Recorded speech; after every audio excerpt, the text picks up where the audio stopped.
मार के कनखी नैनन से गुरुदेल चलावेलू।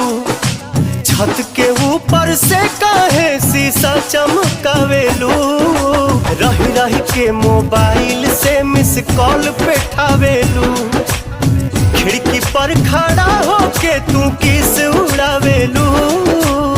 हो जाए बर्बाद जवानी, आ बिगड़ जाई मुहवा के पानी।